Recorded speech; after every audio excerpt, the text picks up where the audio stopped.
great party, isn't it? Yes, very glam. You look fantastic tonight.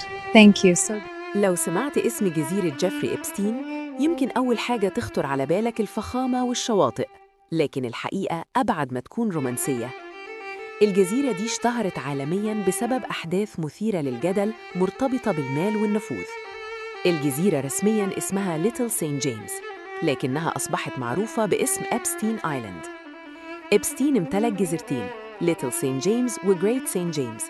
الأولى حوالي 28 هكتار والتانية 67 هكتار، ومكانهم معزول في البحر الكاريبي، والوصول ليهم يكون فقط عبر طائرة هليكوبتر خاصة أو قارب. الجزيرة مليانة مباني فخمة، فيلا للضيوف، مسابح، ملاعب تنس، مهبط طيارات هليكوبتر، وغرف مميزة بتكشف عن أسلوب حياة خاص ومثير للجدل. بعد وفاة إبستين في 2019 داهن مكتب التحقيقات الفيدرالي الجزيرة وصادر الكثير من البيانات والملفات. الصور والفيديوهات اللي انتشرت بعد كده فضحت أحداث كتيرة وأسماء شخصيات معروفة كانت مرتبطة بالجزيرة. في 2022 اتعرضت الجزيرتين للبيع ب 125 مليون دولار، واتباعوا في 2023 ب 60 مليون دولار لراجل أعمال جديد اسمه ستيفن داكوف، اللي أعلن إنه هيحول الجزيرة لمنتجع فاخر لتغيير الصورة المظلمة اللي اشتهرت بيها الجزيرة.